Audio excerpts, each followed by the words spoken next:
हमने पहले ही ये घोषणा की थी कि 17 अप्रैल से लेकर 24 अप्रैल तक हम लोग सीटीओ चौक पर हम लोग धरने प्रदर्शन के ऊपर बैठेंगे। और ये धरना प्रदर्शन हमारी बहुत पुरानी लंबित मांग है स्वर्ण आयोग की, उस मांग को लेकर। दूसरा कि अभी हाल ही में सरकार ने जो अंतर्जातीय विवाह प्रोत्साहन राशि को बढ़ाकर जो 50,000 से बढ़ाकर 2 लाख रुपए किया, उस फैसले के खिलाफ आज हमारा धरना प्रदर्शन है। हमने सरकार के समक्ष मांग रखी है 24 तारीख तक कि इस फैसले को सरकार वापस ले और दूसरा स्वर्ण आयोग का गठन करें। ये मांग 2020 से इस हिमाचल प्रदेश में लगातार चली। भाजपा की सरकार थी, भाजपा की सरकार ने धोखे के अलावा, पीठ में छुरा मारने के अलावा कुछ किया नहीं। पूर्व के मुख्यमंत्री जयराम ठाकुर ने, आज वर्तमान में मुख्यमंत्री सुखविंदर सिंह सुक्खू हैं और लगभग 2 साल पहले 16 मार्च 2023 को हमने स्वर्ण आयोग की मांग का ज्ञापन हमने प्रदेश की सरकार को दिया था। पूरा स्ट्रक्चर तैयार करके हमने प्रदेश के मुख्यमंत्री को सौंपा और हमने कहा कि जब अन्य आयोग इस हिमाचल प्रदेश में हैं तो स्वर्ण आयोग का गठन भी इस हिमाचल प्रदेश में होना चाहिए। तो प्रदेश के मुख्यमंत्री ने कहा था कि हम 6 महीने, 8 महीने, 1 साल के अंदर उसको पूरा करेंगे, लेकिन आज 2 वर्ष बीत गए।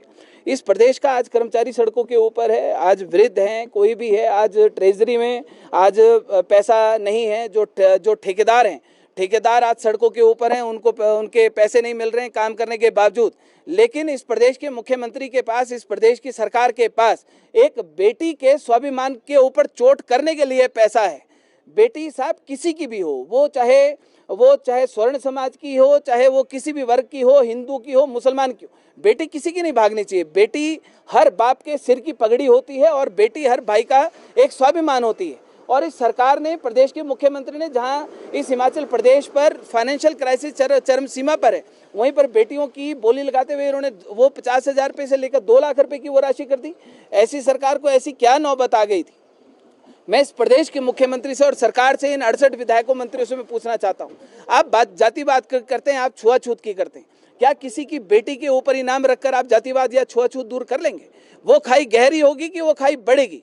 और जो लोग इसके पक्षधर हैं कि हाँ जी 2 लाख रुपए होने चाहिए, मैं सुन रहा था कई लोगों को कि 2 लाख रुपए होने चाहिए, 2 लाख रुपए होने चाहिए, तो क्या अगर 2 लाख रुपए होने चाहिए फिर तुम इस बात के पक्षधर हो कि तुम्हारी बेटी भागनी चाहिए? और अगर तुम्हारी बेटी भागनी चाहिए तो तुम्हारे सर से फिर उस टाइम शर्म के मारे सर झुकने नहीं चाहिए, सड़क के ऊपर ढोल नगाड़े लेकर तुम लोगों को नाच करना चाहिए।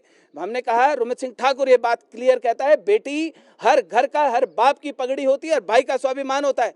बेटी किसी की भी भागे सार, बेटी नहीं भागनी चाहिए। हर बाप का सपना है अपनी बेटी की डोली घर से विदा करे, हर माँ का सपना है, हर भाई का सपना है कि अपनी बहन की डोली को वो इज्जत के साथ विदा करे। ये प्रदेश की सरकार कौन होती है बेटी की बोली लगाने वाली? कई लोग बोल रहे थे बोली, अरे बोली है ये फिरौती है सरेआम एक बेटी को भगाने के लिए।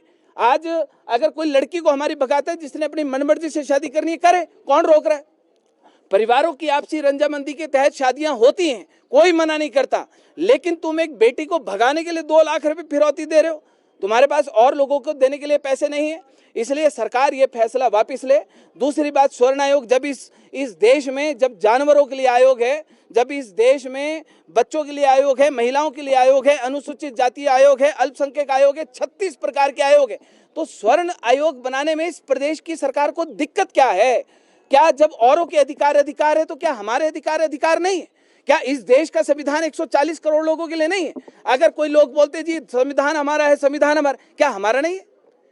क्या हमारा इस देश का संविधान नहीं है? क्या इस देश का संविधान हम लोगों को अधिकार नहीं देता? आज हमारे बच्चे आरक्षण की भेंट चढ़ते, कौन हमारे बारे में बात करता है?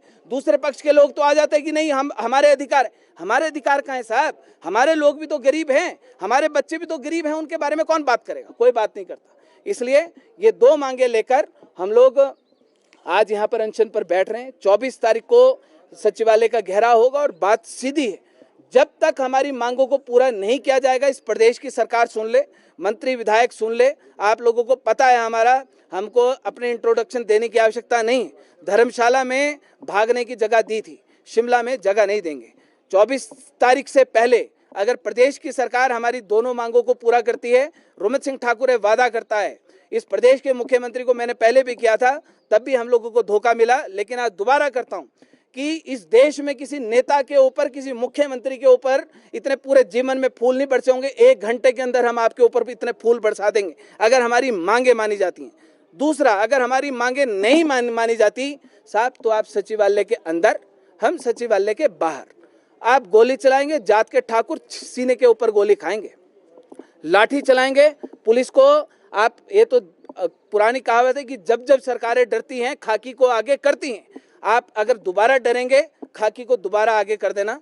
हम निर्णायक फैसला लेने आए हैं और निर्णायक लड़ाई लड़ने के लिए आए हैं। तब तक सचिवालय खाली नहीं होगा जब तक हमारी दोनों मांगों को पूरा नहीं किया जाता।